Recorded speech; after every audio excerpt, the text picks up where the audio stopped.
So the first piece of advice is don't have a kid when you have a startup.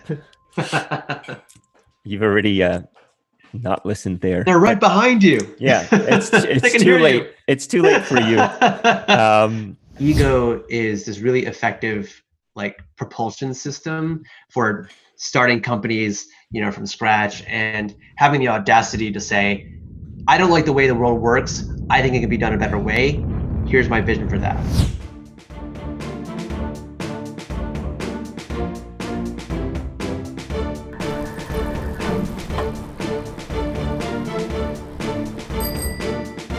All right, folks, welcome back. This is Hong Kwan from Fun BMC, and we're recording a special episode here, episode 8. Let's call it the Coronavirus Edition, with my friend Brian Wang. Brian is a longtime founder. I knew him from way back when, 10 years probably. Was a VC for a while over at 500. Was a PM at a couple big companies, big startups, not big companies, but a couple well-known startups, and now has started a executive coaching business. So welcome to the show, Brian. Glad to be here. Thanks for having me on, man.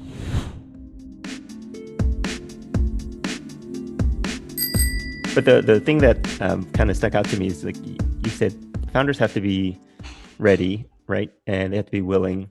And I think a lot of founders hit those inflection points. And it could be around a fundraise, it could be around a new market or a new product, or it could be around anything. Or usually from my point of view as a recruiter, it's usually at like 20 employees, 50 employees, 100 employees, like their management just doesn't step up. It needs to step up to be able to manage a much bigger team. So again, with founder mindset in my mind, at least, it's like founders have huge egos, right? Like we kind of have to. And we have to have this supreme confidence that we always are doing the right thing, and we're always taking care of our people, and we're always taking care of our customers and all that stuff. Mm-hmm. Is there ever do most of these people coming to you they just realize what bullshit that is, or is it someone else telling them hey, maybe you should go talk to Brian, or go look for an executive coach because you're not really at the level yet? Yeah, I think it varies. I think there are multiple paths for any one person to ultimately decide to work with somebody like me. But I think your point around ego is really important, because I do agree that ego is this really effective propulsion system for starting companies, from scratch and having the audacity to say, I don't like the way the world works. I think it can be done a better way. Mm-hmm. Here's my vision for that. Yeah. And so there's definitely a lot of ego involved, at least for most human beings. And it's that exact force that propelled them that ultimately ends up getting in the way for them. Mm. I'm thinking already about a couple of clients that I've been working with for some time. And actually I just had a session with one right before this. And for him, I'm not sharing any identifying details, but for him, so much of his identity has been defined by this image, this self-image that he has, which is, I am a visionary, I'm strategic, I can see from 10,000 feet above, and my job is to paint that picture for my team, but then not really get involved with the nitty-gritty details. They'll figure that out. And that what we started to realize over time was that created a sense of disconnection and aloofness. Mm. Right? People didn't feel like they could actually understand him very well, nor did they feel that that he cared about them as human beings. And the more he started to understand that, we did the work and we started to understand oh, okay, he actually had some experiences growing up that really reinforced this idea that he derived value from being right, from being clever, from having all the right answers. And that actually came at the cost of letting other people have the answers. Mm. Because if he wasn't the person with the answers, then what was he? Yeah, what are you doing? Right? That why are you here? Mm-hmm. Right? That was kind of the thinking. And the more we were able to shine light on that, the more he was able to make a conscious shift and say, oh, maybe I can start to let go of that a little bit. And so to put that into practice, what he did was he decided to set up time with several of his direct reports and focus on one key skill. And that key skill was just for him to listen. And specifically in listening, it was to practice the pause. Because for him, it was so easy for him to, like, once there was a moment of silence, he'll fill that silence. It's like, I got the answers. Let me show how clever I am, which was feeding his ego. It was continuing to reinforce that self-image that he had. And he realized that this was his pattern. So he made this conscious effort to notice when there was a pause and there was silence, notice when he had that urge to say something, and just to shut up. And he would wait 3 seconds, and wouldn't you know it, the other person would just continue to speak and let more and more out, because there was more space that he was providing in those conversations. And what ended up happening was some of these folks, some of whom he'd been working with for years, shared incredibly personal, incredibly intimate details about their lives. He wasn't asking for that, but that's what ended up happening in these conversations. And in the end, there was a sense of connection between him and his teammates that he's never actually experienced before. And he was telling me that he suddenly felt this feeling of freedom and liberation and power, because he didn't have to be so strongly gripped by that old image of himself. He was actually able to let go a little bit, and in the process feel more connection with his teammates, feel like he understood them better, and I feel like they understood him better. Feel like there was a sense of care and possibility. And it also had these other weird knock-on effects where he had more engagement, he had more joy, a little bit more lightheartedness in the work, because he was less concerned about how he came across. And so, we'll see kind of how that continues to evolve in terms of the business and morale. But I have a strong suspicion that the more he deepens that skill of listening and letting go of some of those images that he was gripping onto so tightly, the happier his team is going to end up, the more productive his team is going to be, the more creative his team is going to be, and the more satisfied he's ultimately going to be in the work.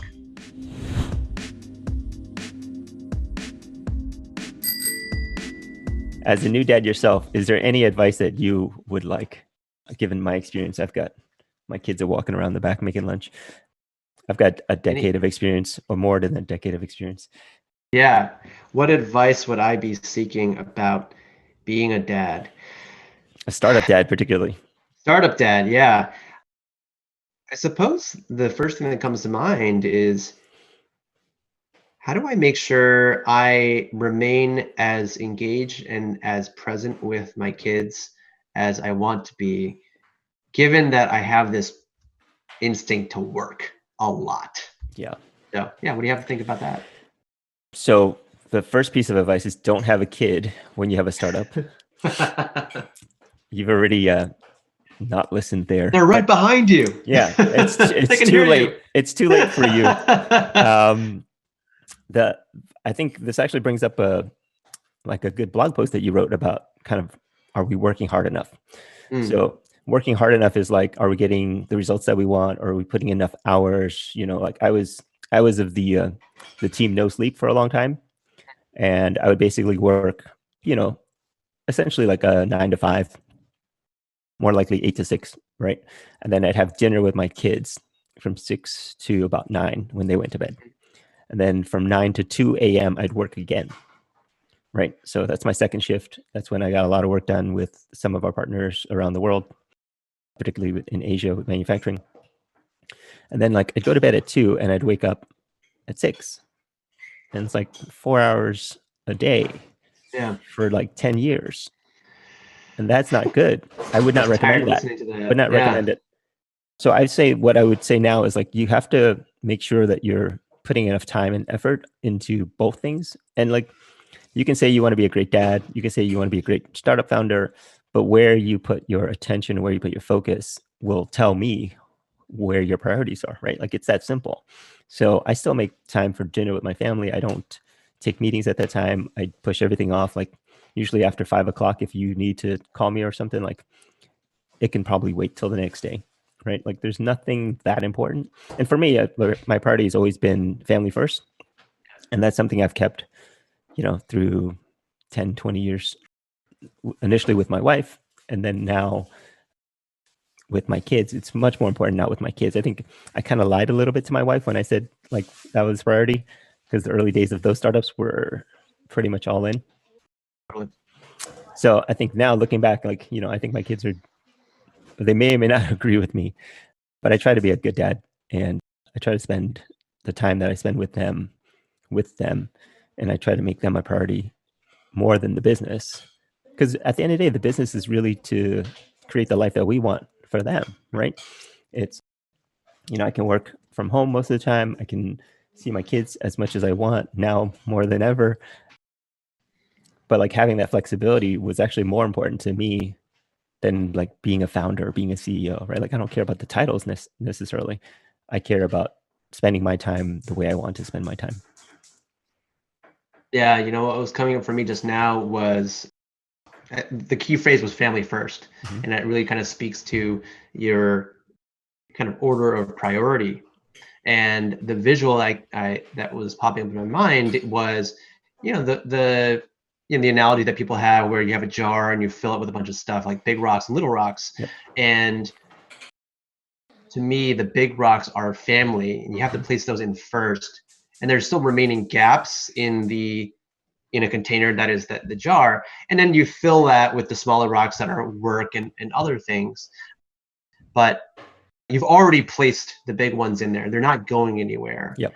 And in practice, I think that, that translates into, strong boundaries. Like I've got a schedule. I've got hours that are going to be dedicated to family. Work has to fit in around that, but not the other way around. And I will admit that I think to date it's been work first, family second, but that's very, very quickly changing for me. Yeah, I will say it's much, much harder when they're young, because like they're on their schedule and you're on their schedule, and you sleep when they sleep. All right, like you don't really have much control over that. My kids are now 10 and 13, so like they're pretty independent.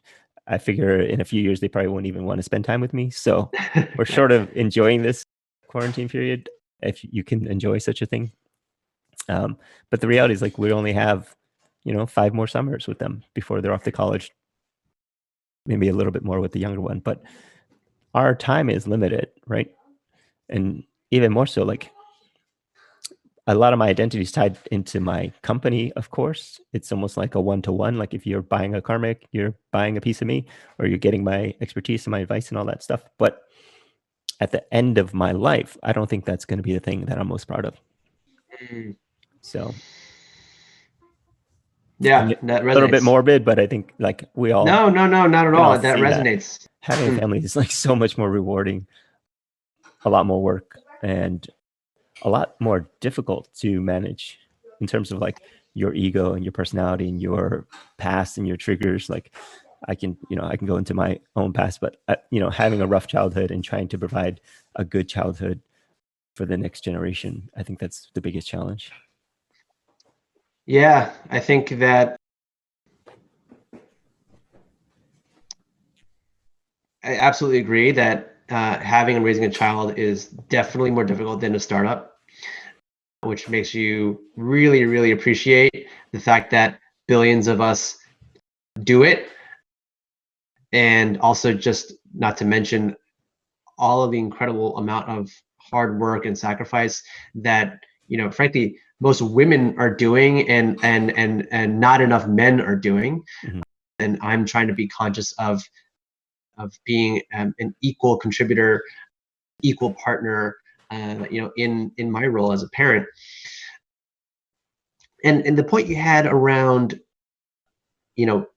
parenthood really surfacing all this stuff for you, your past, your own experiences, your triggers.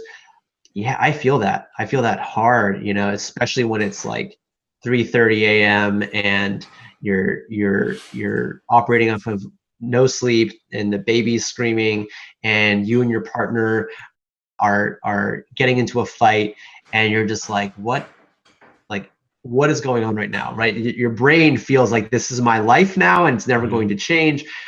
And along with that, all the stuff starts to pop up, all your past traumas, all of the stories that are constantly in your head are coming in screaming, and that can create a lot of negative feelings, a lot of negative emotions. And it's distressing at the time, but that stuff passes too.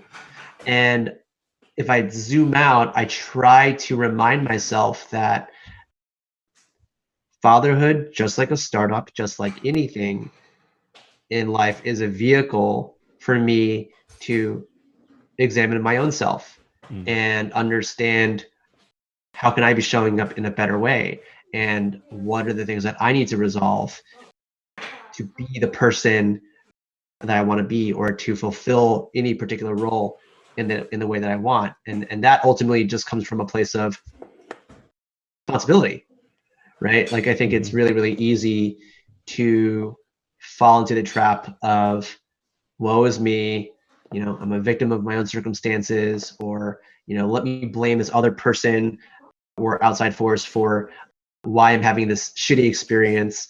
And I do that all the time, right? I'm human just like anyone else. And I have to constantly remind myself that I'm ultimately responsible for my own conditions and outcomes. And I have a lot more control than I think I do. And there's a lot of power in that reminder, I think. So it's just something that I'm constantly having to remind myself of. But yeah, the early years are really hard. Yeah.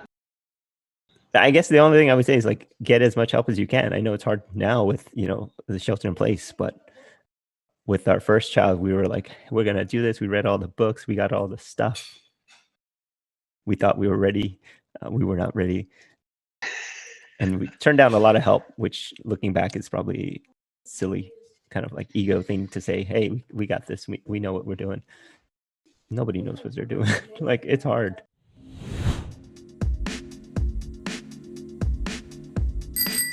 I want to get right into it. And first question, what is exec coaching? Yeah, it's a great question. I get that a lot. I think, the definition, even for me, and the way I explain it, has changed over time. And, the best way I can explain it now is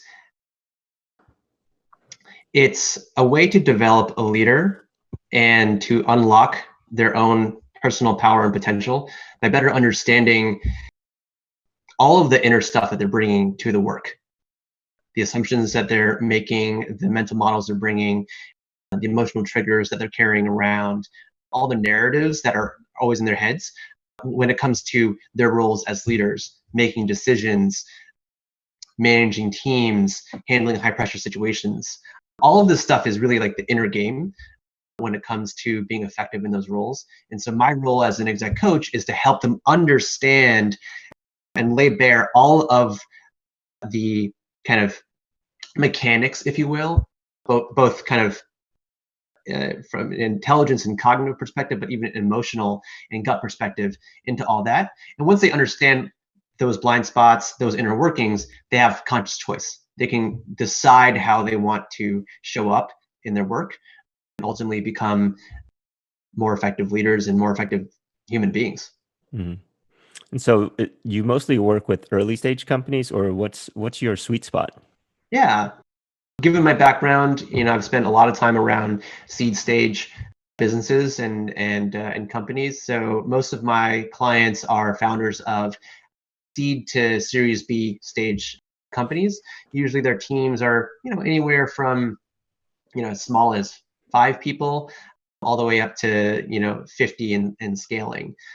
There's also a couple of bootstrap profitable companies in the mix there as well. Okay, so it's similar stage of companies that I work with for my recruiting business. Yeah. It's really interesting. Kind of, this is when they get funding. Maybe there's some VCs involved. Do you work mostly with the C-level execs, or do you work with anybody on the management team? Good question. I would say probably 80% about 80% of the folks that I work with are the CEO. And then the other 20 are usually C-suite. There's been a couple of folks who are more like director level, but most of the time it's the founders. I think I personally really enjoy working with the founders because I think there's a particular connection they have with the business. Usually they get really wrapped up in the work. Their identity is really invested into the outcome of the business. And I know you know this, Yeah. and how challenging that can be and how stuck people can end up feeling because of that dynamic. Yeah. I can imagine. I like working with founders too on the recruiting side, but from an exec coach side, like I'm sure that can get really interesting, right? Founders get so tied up into it. Founders, like even myself, have just huge blind spots because we know the business, like it's our business, right? It's our baby in a way, right? How do you approach that? Like most of your clients, are they friends first, or like do you have this kind of like divide between like friends and work? Hmm. Because it can get really personal, right? Like you say Yeah. stuff about my company and you're like, oh, are you saying stuff about me? Or are you like attacking me if my company's not successful? I see what you're saying. Yeah, I think, well, first of all, the folks that I work with, a few of the folks that I work with started off, people that I knew and are friends, and then decided, hey, it'd be useful to work with me in this capacity. But, regardless, I think there's a couple of things to note. One is, well, everything that I do with a client is always in the strictest professional, manner. There's confidentiality, all that good stuff. I think is really important, first and foremost, to make that container feel safe and protected, because the work that we do in it is not easy. It's vulnerable. It gets messy. And you can't grow if you don't feel like the conditions are set for that. So that's the first thing. I think the second thing is, to your point around, hey, if are you attacking me, or are you criticizing me, and like where does their identity and their ego kind of get mixed up in all that? It's definitely tricky territory. And I would say what I always try to do is approach this situation, approach their narrative, their story, with as little judgment as possible. I might have opinions, right? I might have a point of view, but I view my role as being unattached to what's going on, and just to really try to act as a mirror, help them see their situation a little bit more clearly. If they feel attacked, or if they feel threatened in some way, I guess I try to make sure that I didn't actually contribute to that. But if there is some sort of negative emotion that's coming up, I might point to it. I might say, hey, I noticed that you are getting frustrated, or I detected some anger just now. Like, what's that about? Like, let's get curious about that. Because I think that there's something to be said about me as a coach getting too mixed up into the story. If I'm getting tripped up in my own way, right? There's something to be said about self-management. If I'm getting emotionally hooked, then I'm doing a disservice to my client. And so it's really trying to be this kind of neutral observer and a mirror, so that they can see what's going on, and then they ultimately will be able to figure out how they want to move forward. Yeah, that's really important. I think, keeping it professional, keeping it sort of objective if you can, as much as possible. The thing you mentioned earlier that I want to bring up is like you're doing this in very like high confidence, right? Almost like it's a personal relationship that you have with these clients. How involved are like investors or advisors, or are they ever paying for these services? I'm just scanning through my head, and pretty much everyone that I'm working with, yeah, I mean, the company's usually paying for it. But yeah, there have been a couple of times with an investor referring me, Mhm. but they're not involved, and there's no information that's shared outside of those sessions. Yeah, that's good. I mean, just a personal story. Like I had a coffee meeting company was having some issues, and I was meeting with a board member, or not board member, but just an investor, and it didn't go well. And I was like, I shouldn't be having this conversation with the investor because their business is different than my business. Right. And so that's when one of the few times I was like, hey, I should have called my advisors, or I should have just talked to another founder. And I think that's one of the strengths that you bring, which is like, you were a founder, the roller coaster ride, let's call it. Talk a little bit about that and how you bring that to your point of view for coaching. Yeah. As I was listening to you, the word that came up for me was empathy and also vulnerability. I think one of the fundamental building blocks of an effective coaching relationship is having a sense of safety, as I said earlier, and having a sense that you are both seen and heard and understood. I think it's when the client can feel all of that they are then able to take some risks, to go where it might seem a little bit scary, but they know that they're feeling supported. Mm-hmm. And me being a former founder and also having been a VC and a PM, there's all these different perspectives that I can bring to the table. But I think all of those experiences that I've had in the past are really effective in helping me truly connect with what they're experiencing. If they're experiencing some source of distress, some fear, some anger, whatever that might be, it could be joy, it could be excitement. The more quickly and the more deeply I can connect with that feeling, they're going to pick up on that. They're going to understand that, and that becomes rich, fertile soil for them to grow in the ways that they want to grow. And so what does that mean in practice? It means I share the same language, same shorthand. I understand what they're talking about when it comes to, their cap table or their board of directors, and like there's one person on that's being a total asshole, or managing a team for the first time, and they're struggling to motivate people to have greater output, or maybe there's some challenge that they're experiencing with their co-founder and they can't see eye to eye. And these are all experiences that I've had, and I can relate to those directly. I think it's important to share that I don't necessarily bring my own experience specifically into it, because it's not about me, right? It's not about me bringing my own story in. It's not about me prescribing advice or here's what I would do, right? Like that, there's a very strong temptation to do that. And I think that actually separates coaching from other kind of helping modalities. Mm-hmm. An advisor or a consultant might say, I think you should try X, and here's why, because I've seen it work, or I have seen this not work. Yep. Sometimes I will do that if it's appropriate, but it's really framed as an invitation. And I'll tell them, like, look, I'm going to offer you something. Feel free to take it or leave it. I'm not invested in that either way. But again, going back to the empathy and the vulnerability component, like the more I can let them understand that I see where they're coming from, and I have had a similar experience, it's a great shortcut, right?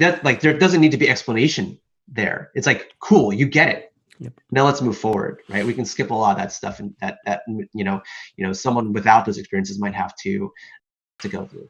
Yeah, great. Brian, thanks for the time. We'll give you 30 seconds if you want to pitch. How do people find out about Dashing Leadership? Yeah.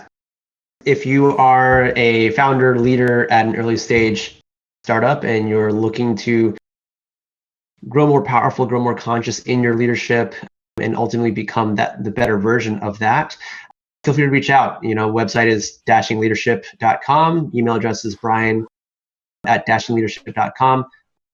I'm also super active on Twitter under the handle of Brian M. Wang, M as in Matthew, to share a lot of thoughts there. But yeah, I love to work one-on-one with founders who are on the path, on the journey, and are looking to do the work. So come give me a shout. All right. Sounds good. Thanks again for the time. And thanks, Hong. Hopefully we can do this in person next time. I still want to hold Wes. we will make an episode 2 or part 2, and we'll make it happen. All right. Cool, All right, man. see ya. Have a good one. Bye. Yep. Bye. You too. If you've never worked out, a day in your life, I think it's kind of a bad idea to go walk into a CrossFit gym and just like go do the workout of the day, at weights that more experienced people are doing. Like, you're just going to get wrecked, just completely destroyed. And so it's kind of the same thing here, right? Like, I'm not going to ask someone to completely change the way they're communicating with their team, for example, overnight. That's going to require a series of steps. And so part of that is to help break those into those digestible steps